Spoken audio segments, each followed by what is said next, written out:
Hey Hollywood Hills fans, and welcome to another show. Now, as you saw 2 weeks back, me and the Live-X lads got to go out with the beautiful people once again of GXCCs. This was Radium. This was supposed to be round number 3. That was the swamped out event. This became round number 4, and it does take us to the halfway marker of the season. Radium definitely delivered. This was the classic Radium venue with a ton of sand. And incredibly enough, it was very, very, very hot. We actually had a delay in the morning because of the mist that had to lift. So we lost a little bit of maybe half an hour in the morning just before the juniors and the quads went out. But then by the time that the quads were done and the juniors were done and we were getting ready for the main big bike race, it was super hot. It turned into an incredible day. Ton of stories going on out there as well. Quite a lot of mechanicals, but mercifully, hardly any injuries, meaning we had good feedback from the event. Everyone said it was well marked, super safe, one of the toughest, but one of the best events that the GXCC boys and girls have put together. This is the first round that Hollywood Hills and Live-X got to go out there and chase you guys around and make you guys famous. So I hope you enjoy what we've put together. We've put a slightly different spin on how we put the edit together, but this is GXCC round number 4 from Radium. All this GXCC racing action driven by Dunlop is brought to you by VW Mastercars Hatfield.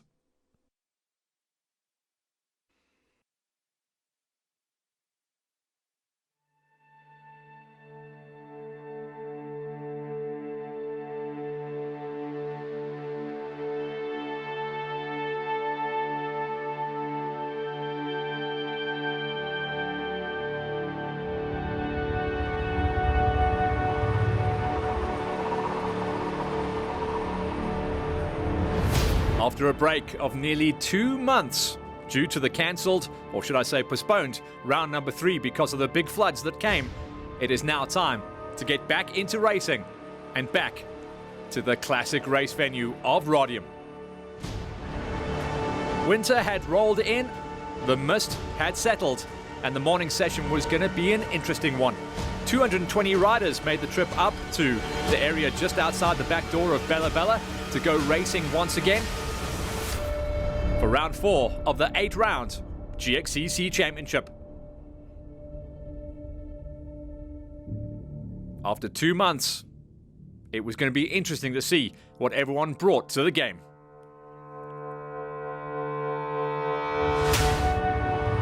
The morning session, as always, was going to be a 2-horse affair.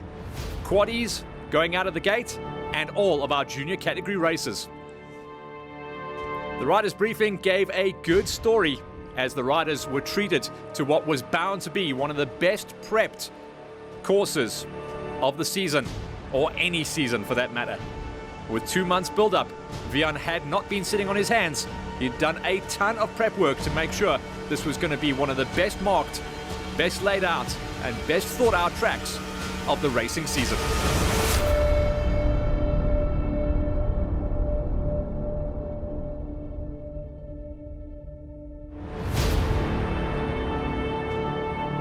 Well, today we're in Radium for a second time. See if we can let it work this time. GXCC round 4, excited, ready to go. Hope all goes well. Bit of mist to clear up, and yeah, we hit the track.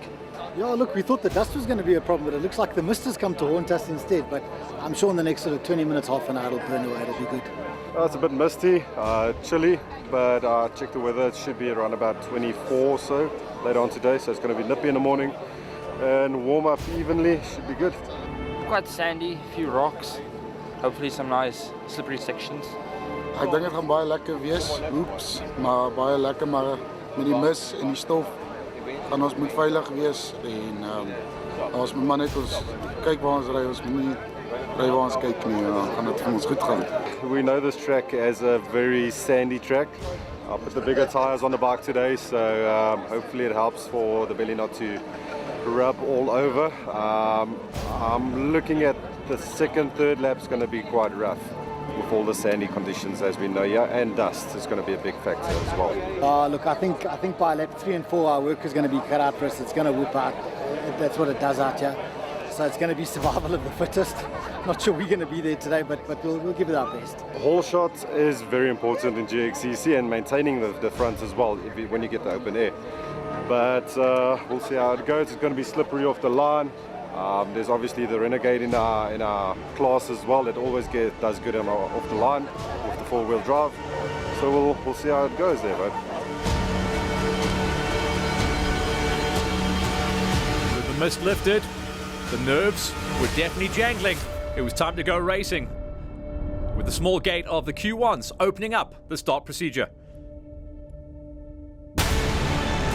All eyes were on championship points leader Clayton Burta, but it was Franco Pretorius on the Yamaha, the previous championship winning Yamaha of Keenan Hammond, that would see clear air early on. Himself and Stefanos Muller would go out of the queue to open up the track, and they would be chased down very quickly by the stacked gate of the Q2s. Tinas Kutzer and the Honda were in sublime form this year, as well as John Aylward still looking for his first win of the GXCCs, and Henny Macau Jr. The Q2s have been laying down the fastest lap times at every single event this year so far. For the Masters, it was Henny Macau Sr. who would go out and see clear air, with the DeSanti chasing down. That is Roxy and Fernando DeSantos and Jaco Krikke. This was going to be a tough track for Jaco, running one of the most stock quads out there. He was going to have a very physical day behind the bars. On the vets, everyone had lined up to see what they could do, and it was going to be whole shot racing once again. The 4x4 of Johan Bronkhorst was going up against the whole shot superstar that is Brian Herbst. They went at it as always, but Herbie came out on top, which meant he was going to be chasing up the road and seeing how high he could climb in the overalls. Herbie seems to be getting it done in 2022 once again. Also, Smallberger was back. For the lady quads, it was a nice, good, strong field where we saw Judith Krikke take a tasty hole shot, but it's points leader Celeste Berger that we need to keep an eye on. Karine Thiessen has been coming on strong though in the second half, or should I say, the midway point of the 2022s. For the quad wows, great to see some names coming in. Two of the old school custom riders, Marceau Cilliers and Phil Pinar, a former junior champion, were coming back into the racing family and using GXCC to get things rolling once again. That was our final gate of the quads before we turned our attention to our juniors, who would go and rip up the biggest track they have ever seen, just over 18 kilometers per lap. For the senior 85s, all eyes on Brandon Clark as he is the championship points leader. But Clarkie didn't get the gate that he wanted. It was the magical 400 of Franco Ferri, his closest rival on the charts, that went out and ran the numbers. But it wasn't long until at the end of the whole shot queue that Clarkie came good and saw clear air. For the junior 85s, all eyes on Bruno Niebuhr for the Rubine Racing squad. But he didn't get the whole shot. He was buried in the pack, so he was going to have a very busy lap 1 and 2 to clear the massive gate of junior 85s. For the 65s, the big story is Matty Mayer getting the cheese on the Gas Racing machine. He's in good form this year, as well as GJ Kutsia. But the points leader is Mackenzie Bam. She was outside the top 5. She would have to plow the entire field to get going once again. And the 50cc's, 2-horse race out front and 2-horse race in the championship as well. This is the battle to watch. Declan Richards for the Vans Husky Racing Squad versus the Yamaha Rubine Racer that is Volko deployed. And then in the junior wows, great to see a mixed bag of entries all the way from the 50cc minis up into the 85s. Everyone was going out there to have their first taste of Radium. The cool thing was for the juniors, very much hard pack, scrubland and a little bit of bush. The juniors wouldn't be tasting the big sand, but they would know that Radium had hit them.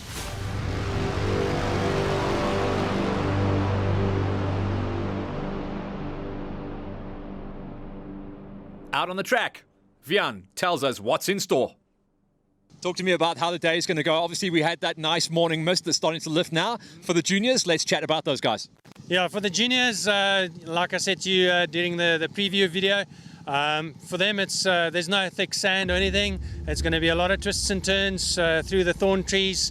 Slightly longer lap than that they're normally used to, just over 18.5 Ks.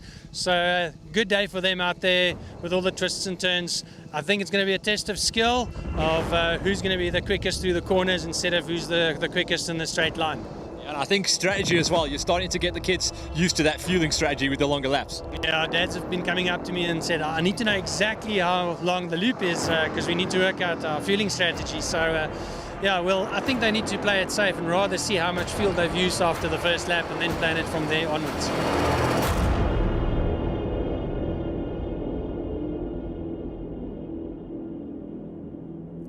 Starting things out with the junior wilds, where Foster was inside the top 3, for Mark was there, but Ulrich Fourie, no surprise to see the Gas 85 run the big numbers. On the 50cc gate, Campbell Dupree made his way inside the top 6, and then Trav Levy waving the Levy flag high. This is his best ride on the GXCCs, where we saw him crack a top 5. Lincoln Deister was up the road inside the top 4, with Liam Foster doing the chase down to get inside the top 3. But the 2-horse race out front has really started to build up now. The second half of the season will decide the championship. Declan Richards smashing a number 2 finish this time around, as himself and Wilco Deploy were all over each other until the latter stages of the event.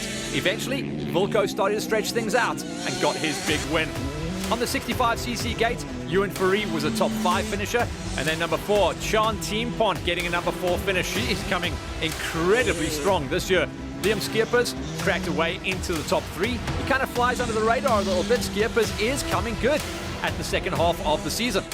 Up the road from him, return of Jake the Snake. Since he got back onto the 65 Cower this year, he has been close to unstoppable. Incredible pace this time out. Season number 2 spot, but it's now 3 for 3 for Bam. Mackenzie is on top and is going to be tough to beat this season. She's staring down the barrel of a big number 1 place.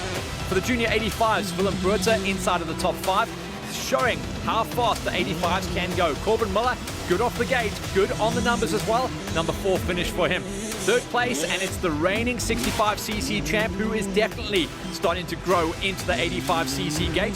3rd place, and he will be improving on that as he gets a little bit stronger and more powerful towards the second half of the season. John Bott-Moritz has been on this gate for a couple of years now. He's going to be moving up into the seniors, but he's trying to finish on a high. 2nd place for him. But everyone is chasing down on Bruno Niebuhr for Rubine Racing. Even though he didn't get the gate that he wanted, he came through, came good, got another win, and extends his lead in the championship. For the 85 seniors, they threw down the hottest laps of the morning session on the 18.5 kilometer loop. Top 5 magical pinners were Hansi van der Berg, Lohan LaRue getting some consistent speed. This was a good track for the guy. He really enjoyed his time out there. Then Nathan Sinclair. He has become the flag waver for the gas machines on the big 85s. 3rd place and moving now into 3rd place for the championship. The whole shotter, the famous 400 Franco Fourie, did a good job in the early stages of the race, but it wasn't long till Clarkey got to his wheel, got out front and extended. Fourie is becoming the bridesmaid at the moment, 2nd place at almost every race, and Clarkey dominating once again at Radium as he runs way off the front on the championship. Here's confirmation of Clarkey out front, smashing the fastest lap. Look at that, a 20 minute and 30 seconds, putting time into Fourie, Sinclair, LaRue, van der Berg, and Boyce. On the 85 juniors, Niebuhr once again hammers the nail on the field, but that 2nd place battle is going to heat up for the championship. John Bott-Moritz, Jaden Als, and Muller. 65s, it is one name on top once again. 3 for 3 for the Mac Attack. Mackenzie Bam beating out on Jake the Snake, Skeepers, Tiampont, Fourie, and De Beer. And on the 50s, Wilco Deploy makes it a championship as we go into the second half of the season. Himself and Richards, watch out, but Foster is coming on strong as well. For the junior wilds, Ulrich Fourie, first taste of champagne on the top step at Radium. We'll take a quick breath and get ready for the quads.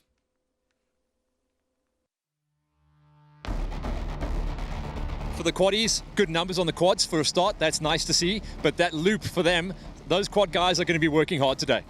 Yeah, look, I mean, some of the sections that we used 2 years ago, we're still using. But in the thick sand, some of the places were just too hooped out. And we've cut new paths. So for the quads, it's going to be okay. They're going to keep it nice and flat and open it up.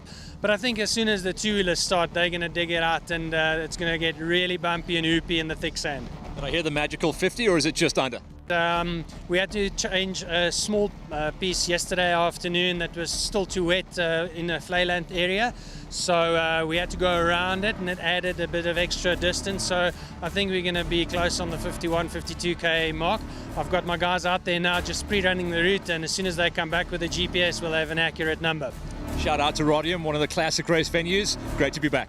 Alan van Rooyen, the farmer, he's been helping us. It's amazing to see how the guys jump in. It's not their race, but they want to help the tractors, the slashing. So a big shout out and thanks to Alan for all the help that he's been giving us as well.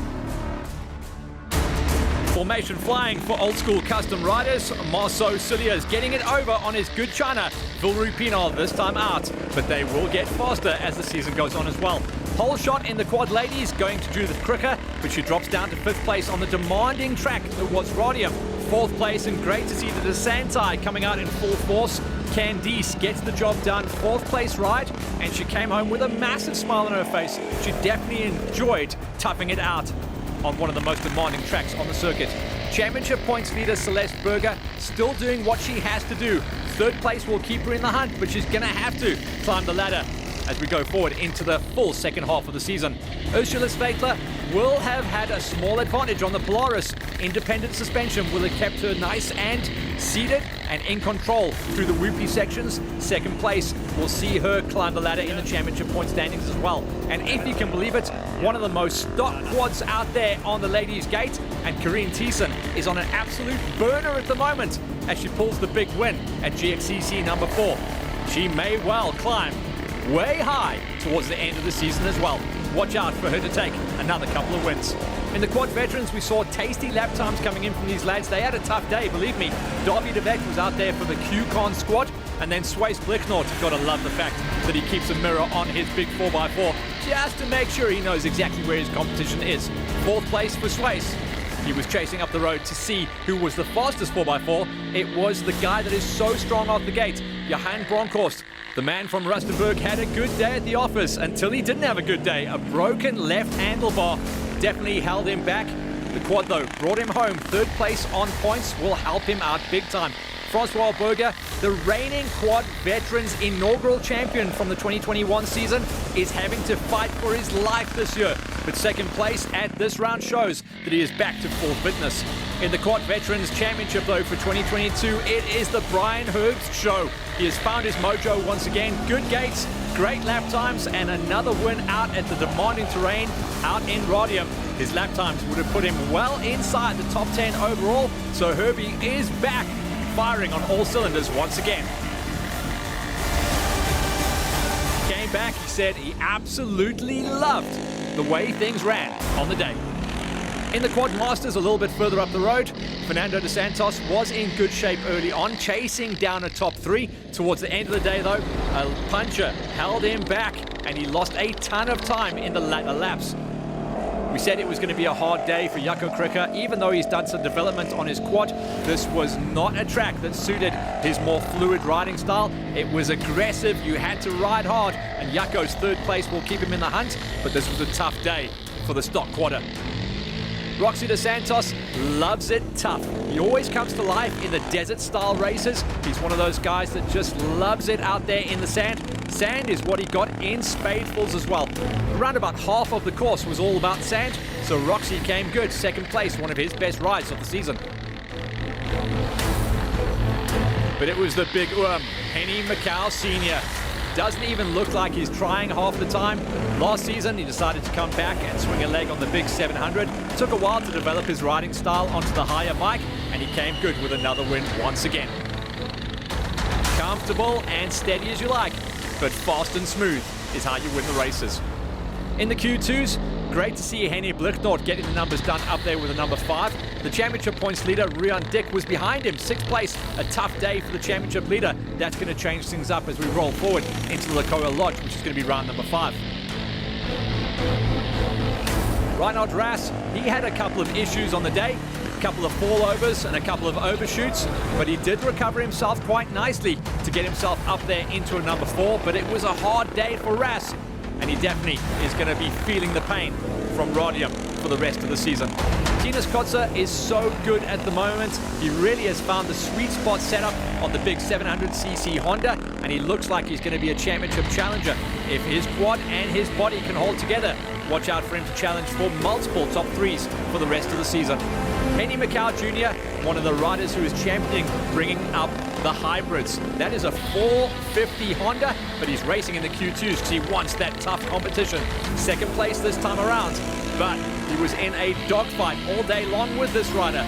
John Aylward from KZN, been GXCC racing with us for 3 seasons, has been dogged by mechanicals and issues, but here at arguably the toughest event of the season, John Aylward came good and got his Q2 win. In the Q1s, small numbers on the gate, but fast riders nonetheless. Stefanos Muller would have expected more for himself out there on one of the older Can-Ams. 3rd place, but 3rd place is good for championship points as well. Up the road from him was the man that came into this round, leading on championship points, but he's going to be biting his fingernails from here on out. Clayton Buerta, who took the opening round win, is narrowly hanging on to that championship points lead, but he knows he's got solid competition coming in. He was a little bit late to come to the championship, but it's going to be Clayton Buerta from now on versus Franco Pretorius. Franco picking up the ex-championship winning Keenan Hammond, racing Yamaha 450, so we know the quad is good. Franco Ferri also looks like he is turning into one of those tasty riders. A small kid, a wiry kid, but he dances all over that bike. He got the big hole shot on the Q1s, and he came home with not only a Q1 win, but also a top 5 in the overalls.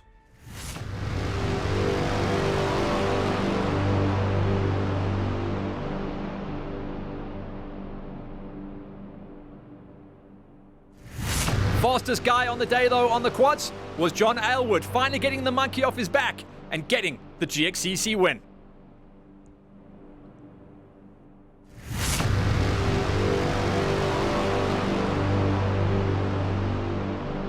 We caught up with John and his emotions as he crossed the line at Radium.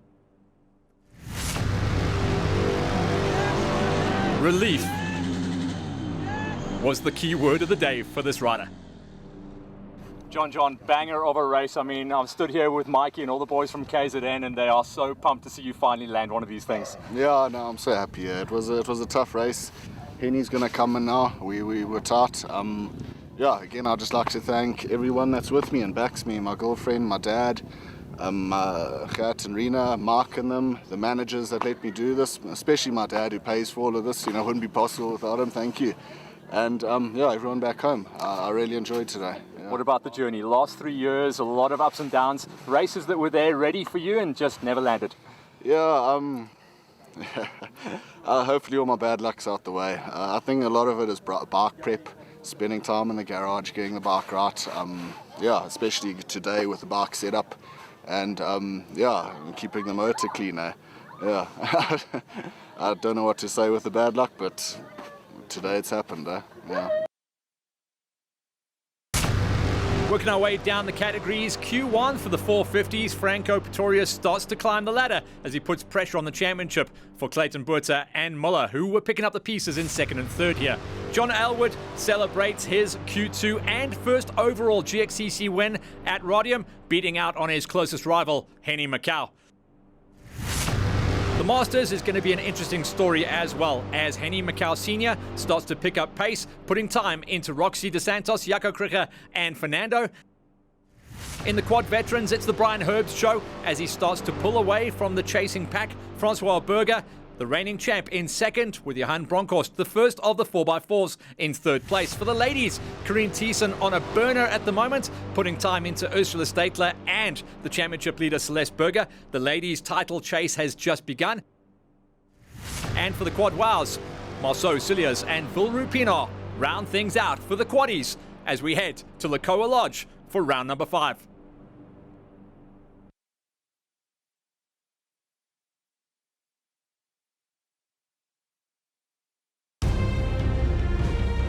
That was the morning session then for the quads and the juniors. For the afternoon session, it was the rest of the 75% of the entries, the senior motorcycle categories. The track had been opened up by the quads, 51.5 kilometers and a potential 4 laps of racing for the best in the country as they took on Radium. Everyone knew what the day had in store. It was going to be hot, dusty, whooped out, and it was going to be physical. This was going to be a man's track.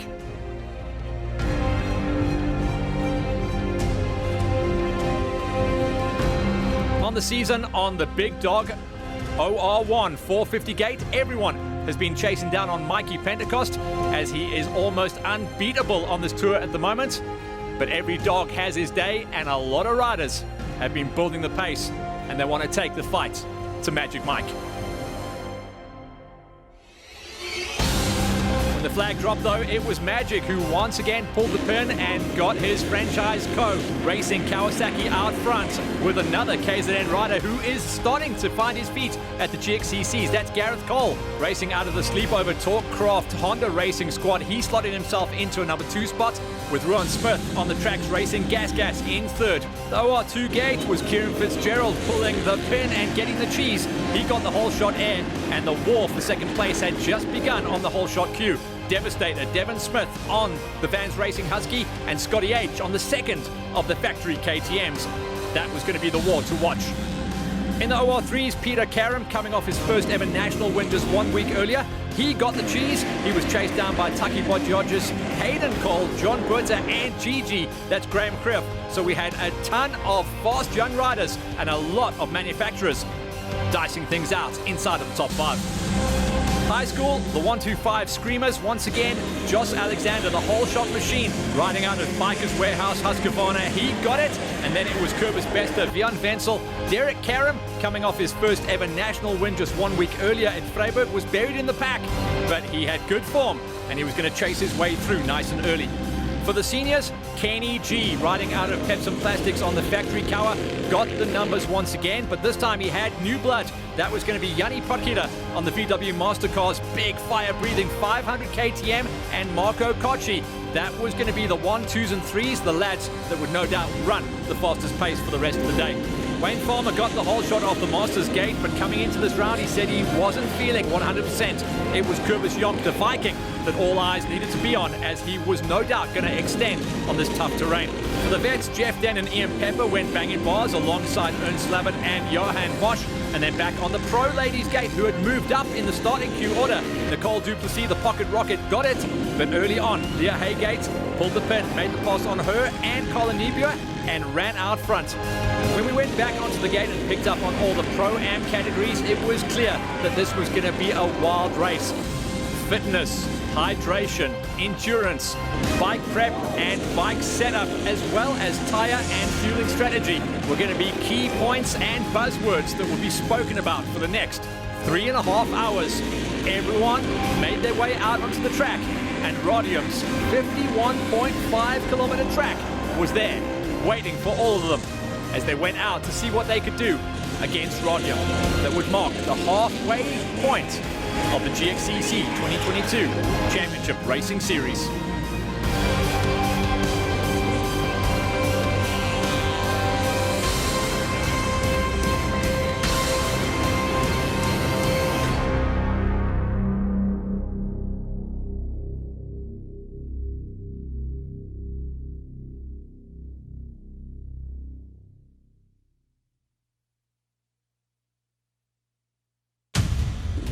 The Wild Class probably had stories to feed the next 6 months of Bryce after racing out here at Radium. Duncan James Kruger with a 4th place, Ivan Hill taking a 3rd place, with Dalton Fullion in 2nd and Johannes Krobler taking the win. But the story of Radium is survival. This is the longest route. Most of the guys were going out there for seriously long laps. It was hard work and tough conditions for everyone to survive, and anyone who was out there to see the start flag and the finish flag deserves a beer. This was a tough day at the office. Johannes Krobler will have celebrated hard after bringing the C131 home for the cheese. A new category on the cards for the GXCCs is a great story. The OR4s, allowing some of the junior riders to bridge the gap between the junior loop and the senior loop. Renica Dupria was up there with a 4th place, Scott Fenter in a number 3 spot, with Hendrik Swartz in 2nd place. But one of the big stories of the day was the unofficial Ironman champion of Radium. Clarkey was up the road. He had done an incredible job where we saw him race out in the morning session, taking the big win on the senior 85s. Then, with very little prep time, getting onto a 125, because that's where he's heading next year. He is going to be a 125 high school racer, and he swung a leg and becomes the inaugural OR4 amateur winner out here at Radium. Clarkey on a 125, and it looks like he is getting himself ready for a big assault on the high score 125 gate in 2023.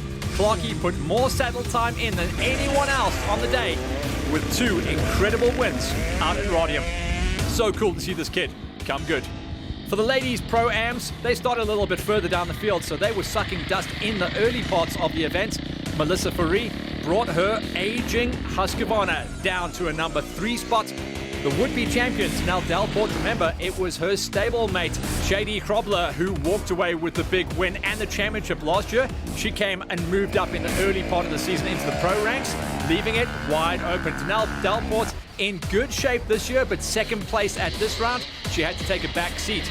The winning rider at arguably the toughest event on the season, Natasha Tepuch, is absolutely flying. If this is the form that she has at Radium, watch out for her for the rest of the season. She is going to be tough to beat. She really came to life in the wild conditions out at the sand pit that is Radium. Moving on up in the order, some of the classic riders that have been racing on the season all the way through the championship tour. Christian Swart, his brother was out there earlier on in the Or4s. Christian gets it inside of a number 5 this time around.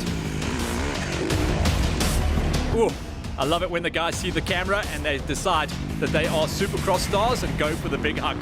Up the road was a number 4 finish for, we call him the quarter pounder, Francois Smallberger Jr. Back onto his classic KTM in the previous round. He had to step onto a borrowed bike, still brought home a good ride though. This time around, back onto Old Faithful, number 4 spot finish for him. Albertine Pinar, he's one of those tall, rangy riders. Tall legs and arms definitely help you when it comes out to whooped out and boomed out tracks.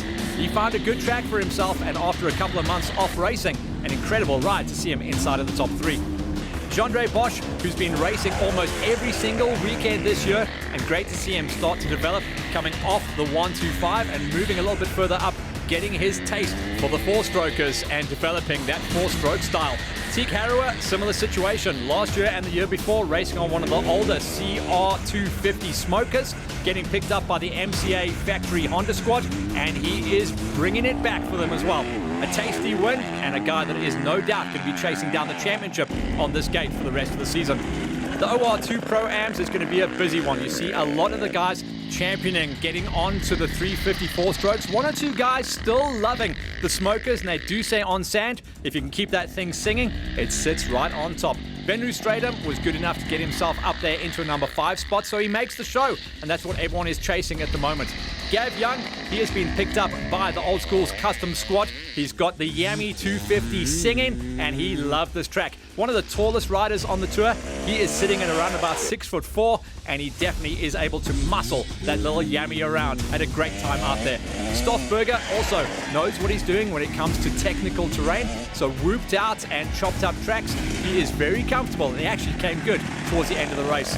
Alain Dutoy with the elbows high, riding out of Moto Cartel and Liet Racing on the Husqvarna 350. He has gelled perfectly with that machine for the last couple of seasons. Second place, may well see him moving into the championship points lead as he comes good in 2022. Alain Dutoy on a burner on this season's championship chase.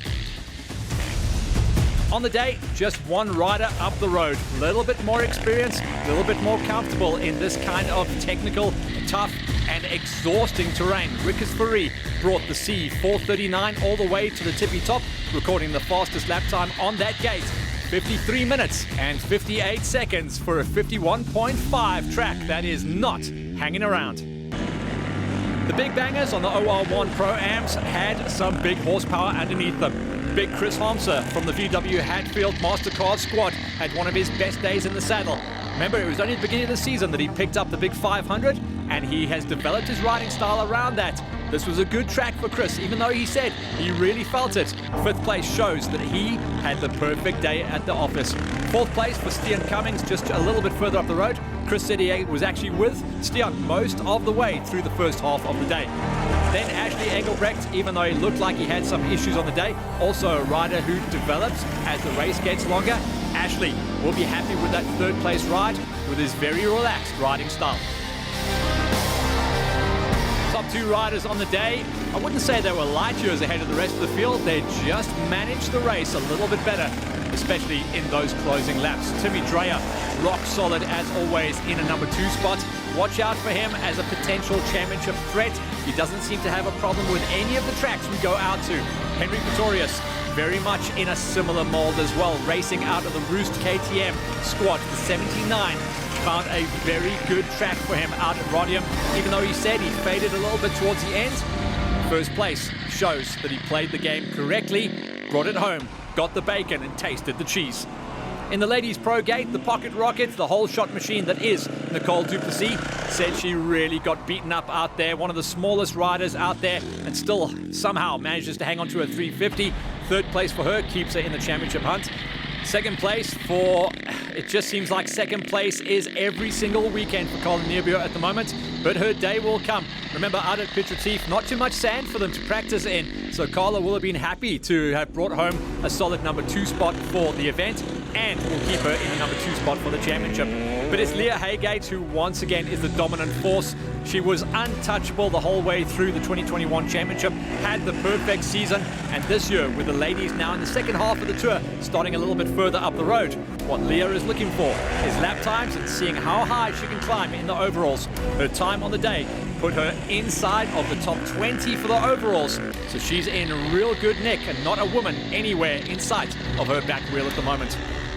For the GXCC Veterans class, Mark Beverly was down there in a number 6 spot, but up the road, making the show for a number 5, Johan Fourie. He's starting to really enjoy his time out there at the GXCCs. He showed me his hands after the event, absolutely ripped up. Stefan Bagnall, always going to be up there, always going to bring it home, but even he said with all of his experience, this was a hard and challenging day, but everyone definitely got their money's worth. I think for many riders, they will call this the new desert.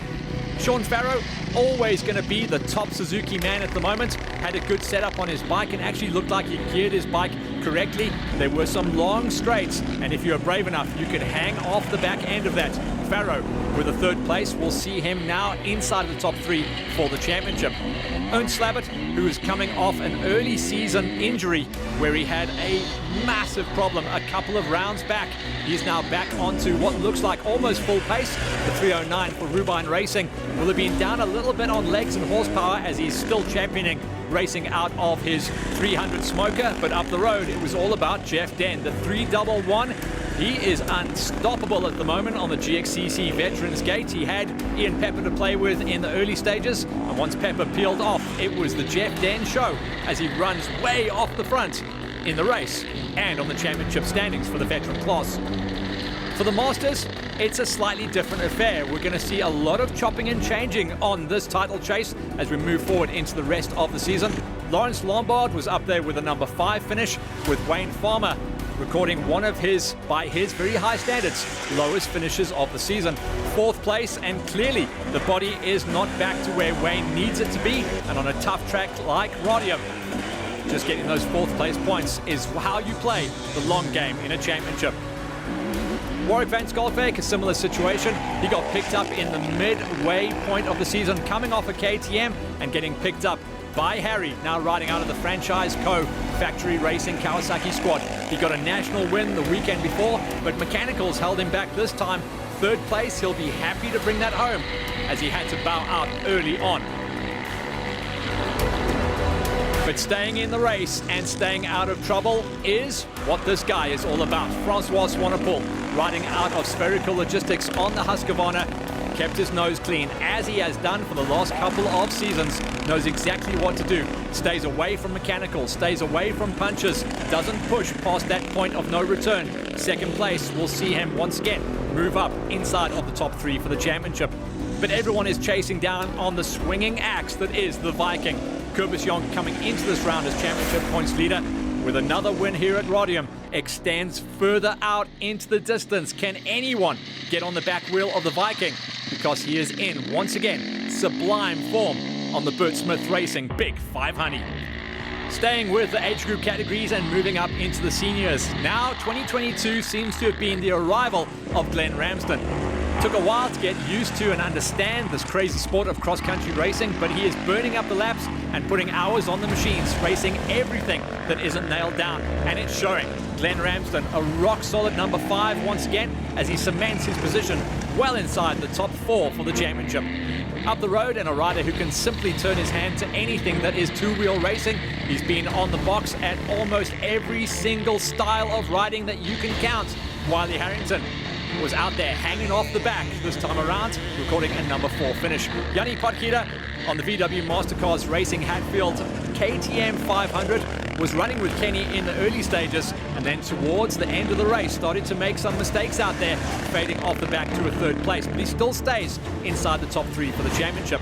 His sparring partner for that number 2 spot is, and always will be for the rest of the season, Marco Cocci, the madman on the Yami, once again finding the tough terrain to his liking. He's got a lot of experience. He knows how to approach races like this. 2nd place was the best that he could hope for, because out front was the flying green blur that is King Kenny Gilbert. The factory Pepsi Plastics Kawasaki rider was gone off the front, not only dominating in the category and running another faultless race to win in the seniors, but also recording a time that would have put him inside the top 10 for the overall in the pro categories. Kenny definitely felt the injuries coming out on this whooped out terrain, but he still brought it home for the finish. In the high school 125s, it's always going to be interesting this season. We tend to see a lot of new names coming good. Jason Leslie, I like this kid. I think he's going to be one of those guys that can get a couple of top 3s towards the second half of the season. 5th place this time around. The whole shot, little ripper that is Josh Alexander for the Bikers Warehouse Husky squad. Dropped only a couple of places down to 4th place. He is well inside the top 4 for the championship, so watch out for him to have his day on a track that suits him. He is going to be a burner. Kobus Bester, his motocross training and saddle time is definitely paying dividends. Remember, this is his first season on a 125. In fact, a lot of them are having their first season on the 125s, but Bester is the best of the jump-ups coming off the junior classes. 3rd place this time around and developing into a full championship threat. Bjorn Wenzel was going back and forth the whole way through the early part of this season and the early part of this race. The Kawasaki kid on the 122, a great choice for Harry Krobler in the franchise code to put him back on the 125. He looks super comfortable just throwing that thing around like it's BMX. This time around, he had to settle for 2nd place as there was one rider better than him. It's Derek Karam riding out of the MCA Honda Klerksdorp Racing Squad, coming off his best ever national win just 1 week ago out at Freiburg, and he backs that up with the GXCC win out here at Radium. Yeah, it was a tough day, but it doesn't matter when you get the win. In the Or3 Pro category, Stormy Full-Ewan had some issues on the day, dropping down to a number 6 place, but GG, Graham Creef on the gas gets it done with a number 5, one of his best rides on the GXCCs since stepping up into the Or3 Pro category.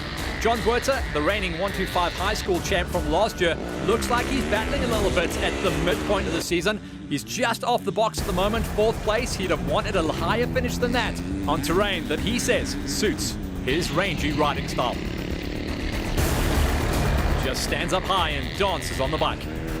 But it's pace out front and aggression, and you don't get more aggressive than Hayden Cole.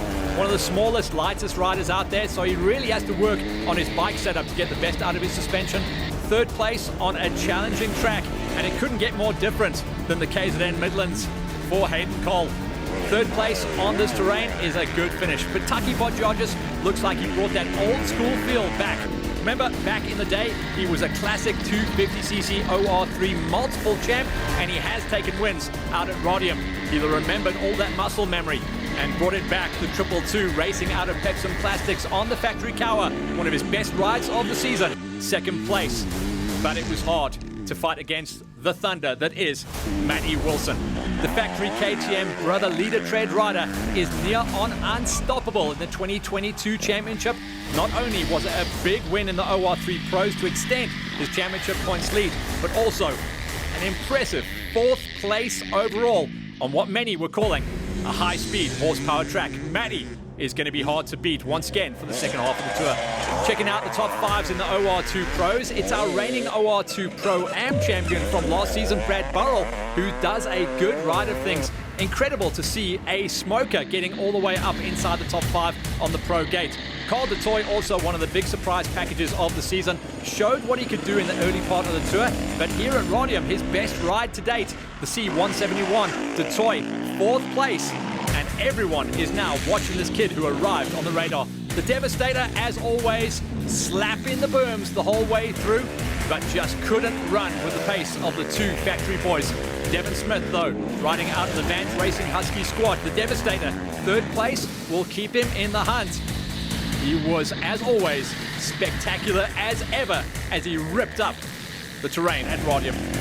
Scotty Haygate, there's a chance that it might have been an overall on the day. He had some issues out there on the course, a couple of crashes, a couple of overshoots, but the pace was definitely there, and the motocross crossover very nearly tasted overall victory. He had to settle this time around for second overall, and a second coming off the OR2 Pro gate. So who was up the road? It was the whole shotter, Kieran Fitzgerald, who also narrowly missed out on his first ever national cross-country win just 1 week earlier. Here, though, he wanted some redemption. Fitzgerald on the factory brother leader tread KTM, riding out of Red Bull on the helmet colors. He was ripping up this track. Loved it. It was whooped up. He said he was a little bit worried about the mud. But on the big sandy whoop sections, there was none faster than Kieran. In the OR1 Pro Big Bangers, it was an interesting situation where we saw Mikey Pentecost fall out of the race due to a very rare mechanical in the early stages. Brendan Kotzer records another solid number 5. John Vilken was just behind him, debuting his ride on the Bikers Warehouse Honda. Up the road, inside of the top 4, Marius Fenter definitely benefiting from a little bit of sand set up the previous week up in Vryburg. Fourth place shows that this guy knows exactly what he's doing when it comes to this kind of racing terrain. Rowan Smith, third out the gate, stayed third all day, and he is definitely coming back to the form that saw him win a championship just 2 seasons ago, riding out of tracks on the gas machine. Looking now very comfortable on his 450 banger. Third place will see him also possibly break into the top 3 for the series. But the war was going on out there. Kawasaki versus Honda stablemates racing out of Franchise Co. and Sleepover. Gareth Cole versus JC Nienaber. They were glued together in the early laps, both having problems though on lap number 2, getting jammed up in the mud bog.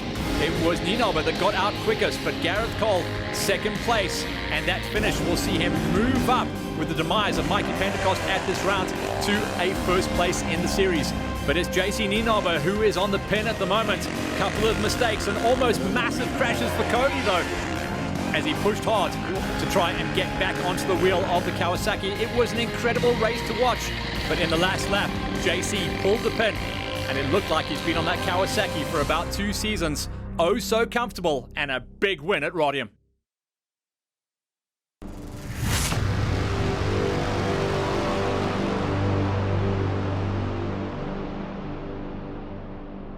But in the unofficial overalls, it will be Kieran Fitzgerald, which will be remembered as the fastest dude out there at Radium, as he took his first OR2 win and his first overall to see the checkers first. Fitzgerald arrived on the GXCC radar big time out at Radium. Kieran, great to see you representing here at the GXCCs. A class win, an overall win, and what must feel like redemption after last weekend as well. Yeah, I mean, I'm still learning a lot. It feels cool to win. I think these guys had a bit of bad luck. I think JC got stuck in the mud and Scotty obviously got stuck in the dust, and I was lucky to not get too much dust, but yeah, it feels good. No, just to put more time on the bike and learn as much as I can. There's a big mud hole about 10 k's in, and I was panicking about that every lap, so I was, but it was fun, it was lekker. Tell me how much you were giggling down that big sandy whoop section. Not too much because it got pretty rough in the end, and I'm not the best sand rider there is, so, but no, it was lekker. The first 20-30 k's was really cool, and it got really flat and fast down the back here, so I was actually getting a bit scared down some of those straights, but I'm learning. Scotty, a real good number, second in class, second overall, and you feel like you've got the grips with this GXCC thing. Yeah, not my day in the office today. Had a few errors and I connected with a lapper and went down, but that's racing and that's why we're here, we're learning. And yeah, the track was awesome, and yeah, slowly we're getting there, and one step at a time, and we look forward to the rest of the season. I know you guys are pro racers, but to go from a national to a GXCC, the body's going to be feeling it. Definitely, I think I took a lap or two to find my rhythm, and then I put my head down, and then yeah, made some errors, but yeah, the body will definitely feel it tomorrow. JC, nice big win on the green machine, the GXCCs, and looks like we might see a new JC in the second half of the season. Yeah, I just want to say thanks to Ian from Pips and Plastic for picking me up so mid-season, and also thanks to my previous sponsors and team for all the years of support. And yeah, today I was just gunning it. I was just going to see what I could do. I did fade a bit in the last lap, but I need to work on my fitness definitely. But I'm happy to bring it home. And the bike went sharp. Tell me how much you got fired up by dicing it out with Honda Boy next year. Coley was on it as well. Me and him in the first lap, we were just on it. Then he's in the front, then I'm in the front, just going for it. And then in the second lap, we went out and we hit the mud bog and we both just went doop. Got stuck here, came around, came past. Luckily, I got my bike out before Gareth, and then I just pushed. Well, Gareth, just chatting to your sparring partner, it sounds like you've got a story to tell as well. Yeah, Flip, we had a good dice on the first lap. I was actually past me on this first straight going down here, and then we diced pretty much the whole of the first lap. Going out on the second lap, we got stuck in a big mud hole. Yeah, I saw JC stuck on the right-hand side, and I thought, here's my chance, I'll get past him. I went left, and I got just as stuck, if not more. So I wasted quite a bit of time there. Then Kieran passed us. After that, I was a bit tired. It took me a little while to get back into a rhythm, but enjoyed the track. It was really nice. That sandy section really takes it out of you. You can't sit down for a second. You have to just stand in all the hoops, but it was fun. Very good, very fun, yeah. You're in good nick for the championship, though. You've been bringing home the bacon every single weekend. Yeah, so far I've got 3 seconds, and unfortunately my teammate Mark had problems with his bike today, so I think I'm leading the championship now going into the next round. So just have to keep it consistent and bring it home to the end. Mike, I always like to chat to you after the race, but it's a different story this time. What happened out there? Absolute bummer, Matt. On the first lap, I managed to get the whole shot off the start. And when I looked again, I was gone. I couldn't see the Oaks. I came into the pits, there's no one. So I think I was having an awesome time on the 450. We had a bit of a mechanical. I lost my clutch. Sadly, race over. What's the story with you going out on a spare bike? Obviously, you're just doing some seat time. Yeah, I went out on the 250 just to, we travel a long way to come here. And then to end it on the first lap is... we might as well get the training in, so I had some fun on the 250. Thanks to Ian Pepper for letting me use it. I hope it's still in one piece. Matty, I wasn't sure if this was going to be a little bike track, but you surprise everyone at every single event, as always. Yeah, no, Matt, I'm happy with the 250 today. The thing was running clean the whole day, clean. My start wasn't great, came 5th out of the gate, and it took me a while to get into past John Buerta and Hayden Cole, but it eventually worked out, and then past Taki and on the second lap, and then Peter. I don't know what happened to Peter, but I was able to pass him on the 3rd lap, and then I see this last lap spark was chilling there, so don't know what happened to Peter, but well done to them. How important was fueling and tyre strategy today? It looked like it was key. Fueling was, I wanted to go for 2 laps, but my dad and the rest of the pit said 1 lap, so we stuck with 1 lap, and hey, we're safe and we won and can't complain about it.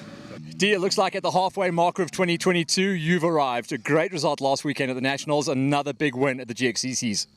Yeah, I had a bad start, maybe came out second last, and then I made my way up to first, and then Vian came past me actually on the second lap, and I made a pass on him, and then I brought it home. Tell me how bad this thing whooped out. We said it was going to get bad. How bad did it actually get? It's very bad. I almost stopped the second last lap. Yes, I wasn't less for the last lap. Kenny running the numbers off the front of the seniors, but I know you're kind of chasing those lighties, eh? Yeah, I'm trying my best. Today I think the first 3 laps were fine, and then I just couldn't hang on anymore, so I just put it on cruise mode and came home. But yeah, well done to the GXCC team. They put on an amazing event. I think this is one of the funnest races I've had in a long time. And just thanks to Pips and Plastic Kawasaki for putting this all together for me, and just having fun out there. Kenny, I always worry about the old chicken wing there. Was she good? I mean, this is a rough track. Yeah, she is good. I've taken time off. I'm not putting a lot of time on my elbow, so I think just staying off it helps a lot. But yeah, today it did hinder me on the last lap, but I'm just here to have some fun, and I'm glad I did all my laps. Hey Viking, I suppose you had to be a Viking to survive today. Tell me how the conditions were out there. It was hard. It was dusty early on. The track got rutted and hooped out quite bad. It was a hard one. I'm really sorry for Warwick. I think he got some bike problem. He was doing very well. But I just want to thank the guys from GXCC, Bert Smith, from Bert Smith Incorporated, Leon Gerber for the suspension. Thank you guys, it was a wonderful one. So thanks and good luck to you, mate. Here's a breakdown of what happened out at Radium. JC Nienaber beating out on Coley ahead of Smith, Fenter, Kotze and Wilking. A good debut for Jean on the Honda. In the OR2s, Fitzgerald takes his win in the OR2s and the overall ahead of teammate Scotty H. Devastator in third, beating out on Detoy, Burrell and Manuel. In the OR3s, it's Matty Wilson, and he is pinning it off the front at the moment. Botjagis will be buoyed by one of his best rides of the season ahead of Cole, Buerta, Griff and Phil Yun. In the high schools, Derek Karam is now the kid to beat on the 125s, but in the championship, it should still be Wenzel, as he's finished on the day ahead of Bester, Alexander, Leslie and Blake. For the seniors, King Kenny Gilbert, even though he was sore, he still pushed through to get the big win ahead of Kochi, who is looking solid for second in the championship. He beat out on Potgieter and Harrington on the day. For the Masters, the Viking is running off into the distance for this championship. He beat out on the day ahead of Swanepoel, Warwick van Skalkwijk and Farmer, with Lombard and Jordan rounding things out. For the vets class, Jeff Den, near on unstoppable on this terrain, but it was Slabbert, Farrow, Bagnall, Faree and Beverly that joined him inside of the top six. For the ladies pro gate, Leah Haygate is staying and remaining the lady to beat on the pros as she put time into Colin Neerbuer and Duplessis. Moving forward into the Pro-Am gates, where Henry Pretorius got a good win going ahead of Timmy Dreyer, Engelbrecht, Cummings, Big Chris and Lombard joined the top six. One of the toughest gates on the tour at the moment, the OR2 Pro-Ams, Rickers Fischer getting it done. Elaine DeToy, once again, solid in the number 2 spot, beating out on Berger, Young, Stratum and Spiro.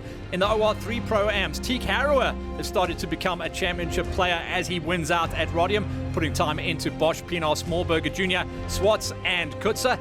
For the ladies Pro-Ams, Tepuch on top, beating out on Danelle Dalport. That's going to tighten things up in the championship challenge with Faree in third place. And for the Or4 amateurs, the unofficial Iron Man or Iron Kid of the day, Clarkey, getting the win. His first race on a 125 ahead of Swats. And for the Wow Bikes, these guys had a rough and tough day out there, but it was Hrobler who won out ahead of Phil Yun, Hill and Duncan James Kruger. The top 4 finished the event. So that was Radium, and the classic race venue delivered the goods once again. That marks the official halfway point of the season. There's going to be a little gap now until we get ready for round number 5. That is on the cards for Lakoa Lodge on August the 13th. But in between that, GXCC will be hosting a national cross-country event on the 9th of July out at Carltonville. But once again, thanks to Radium and everyone who made the trip out there. It delivered. It was a wild one, and we get ourselves ready to kick off 2022.20 for the second half of the season.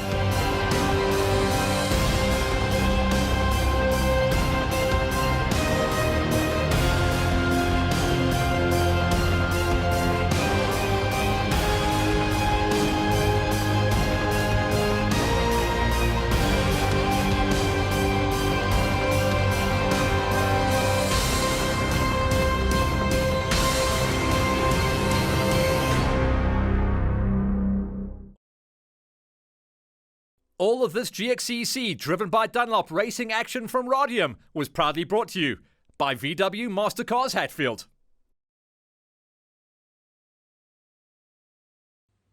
So GXCC's back on the map. Now they get themselves ready for what is a relatively large winter break before we roll over and get ready for round number 5. That's going to be Lakoa Lodge. They have confirmed, guaranteed, that's where we are headed. That's where we are going. So it's going to be around that area, and hopefully things are going to be good for us as we blast into what will no doubt be a dry Dust Bowl winter. But we are staying away from those crazy venues like we did last year and the year before, which was like a freezing cold one in Francisdorp. I remember that one. But Lakoa Lodge on the list, round number 5 for the GXCCs. Get ready for that. And then watch out for next week's show. We're going to be talking to you and giving you all of the feedback so you guys can understand what is coming around the bend. Obviously, we know that Farm Jam is coming up. We did the preview show for that last week. So that's going to be out at Sergeant Pepper's. That's going to be a cool one and a very cool edit for us to get involved in. And then a little bonus event. Watch out for the details and the full breakdown. Hollywood Hills is going to be helping Jono out to promote his Clash of the Teams, not Clash of the Titans, but Clash of the Teams, running out of the 424 banner. So there's going to be a big breakdown on that. Watch out for the press and we'll tell you how things are going. But the entries are open for Farm Jam. The entries are open for the 424 Clash of the Teams. Get them in and then we'll get ourselves ready for the official second half of the season. Laters.